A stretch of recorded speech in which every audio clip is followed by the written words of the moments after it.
Chapitre 102. Retour à la maison. J'étais perdu. Le temps était humide et chaud, et après avoir erré sans but pendant un moment, je me dis qu'il valait mieux choisir une direction dans laquelle marcher, sinon je risquais de passer la nuit dans la forêt.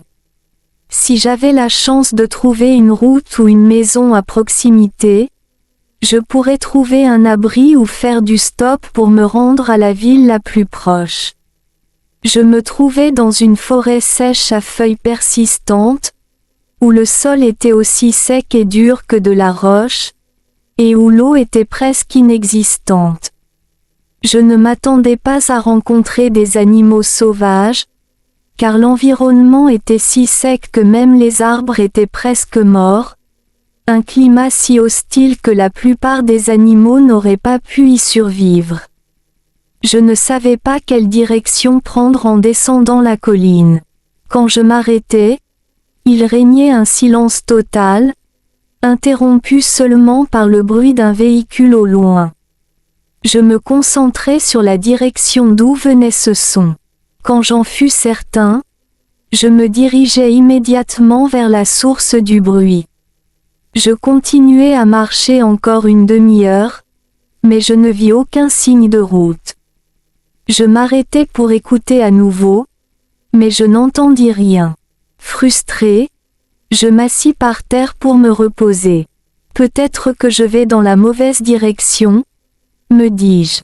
Aussitôt cette pensée terminée, une voix surgit dans ma tête. Ce n'est pas le mauvais chemin. Continue tout droit et traverse la forêt, puis tu trouveras une route. Encouragé, je me relevai et me mis en route dans la direction suggérée. Et effectivement, après avoir traversé des rangées d'arbres dans la forêt, je tombai sur une route à deux voies, apparemment peu empruntée, car les bas-côtés étaient presque entièrement couverts de mauvaises herbes. Eh bien, au moins j'avais trouvé une route, pensai-je, et si je la suivais, tôt ou tard, un véhicule passerait sûrement. Je repris ma marche, mais après plusieurs heures, il ne semblait toujours pas probable que quelqu'un passe par là.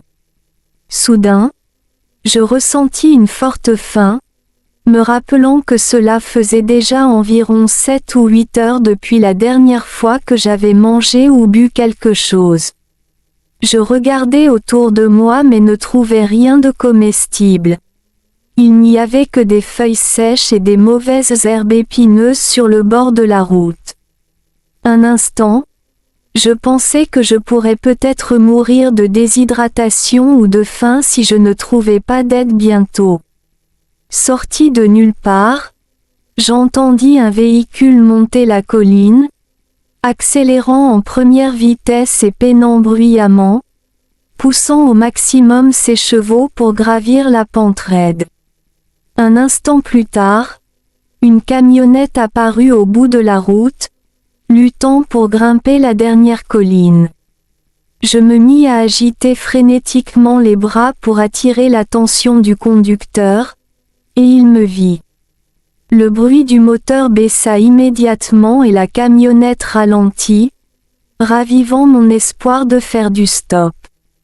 Mais lorsque la camionnette n'était plus qu'à quelques mètres de moi, elle commença à accélérer à nouveau et passa sans s'arrêter. « Allez !» m'exclamai-je à moi-même.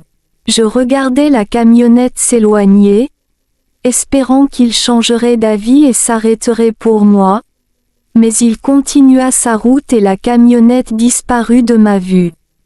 Je restai là un moment, incapable de décider si je devais continuer à descendre la colline ou partir dans l'autre sens, ne sachant pas quel chemin me rapprocherait de la ville. Mon plus gros problème était que je ne savais pas où je me trouvais ni ce qu'il y avait aux alentours. Pourquoi la camionnette ne s'est-elle pas arrêtée pour me prendre en stop ?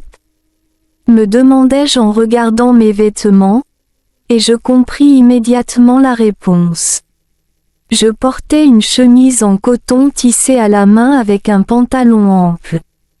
Dans mon dos, je portais un tube en bois contenant le dessin de Vince.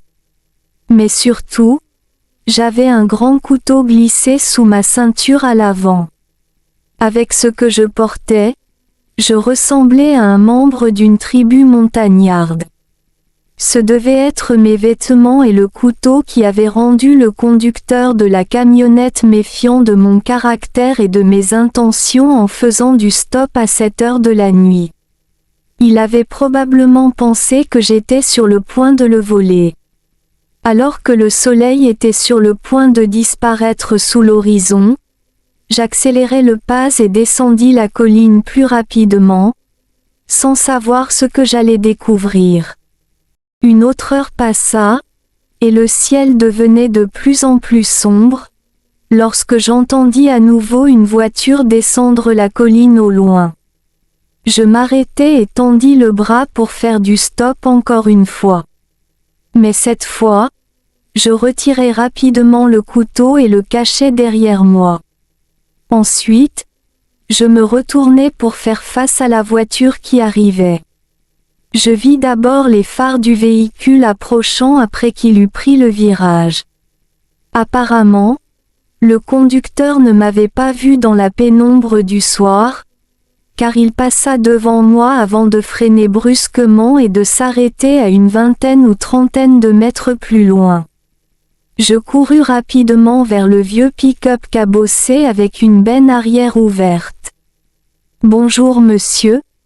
Pourriez-vous me déposer dans la prochaine ville ? » demandai-je dès que le conducteur baissa la vitre. « Où vas-tu ? » cria le conducteur d'âge moyen depuis son siège. « Je vais à Bangkok, » répondis-je. « Ça te dérange de t'asseoir dans la benne ? Il n'y a plus de place dans la cabine. »« Mais nous allons aussi à Bangkok, » répondit la femme assise sur le siège passager. « Non, ça ne me dérange pas, et merci pour votre gentillesse, » répondis-je. « Monte alors, » dit le conducteur en agitant la main, me faisant signe de monter à l'arrière. « Merci beaucoup, » dis-je en montant dans la benne. Il y avait quelques sacs et valises à l'arrière, mais suffisamment de place pour que je m'allonge confortablement. J'ai même trouvé un gros sac de riz qui ferait un bon support pour ma tête. Je retirai le tube en bois et le couteau et les posai à côté de moi avant de m'asseoir sur le plancher de la benne. En regardant à travers la vitre arrière dans la cabine, je remarquai un jeune garçon et une fille plus jeune assis sur leur siège, profondément endormis. Je sentis que j'avais pris la bonne décision en descendant cette route, car c'était la direction de ma destination. Je pensais aussi que c'était probablement une bonne chose que la première camionnette soit partie sans moi. Le pick-up roulait dans l'obscurité de la nuit. Bien que nous ayons conduit pendant près d'une heure, il n'y avait aucune lumière indiquant la présence de civilisation. Tout le trajet se déroulait à travers une forêt sinueuse, et j'étais si épuisé et affamé que je finis par m'assoupir.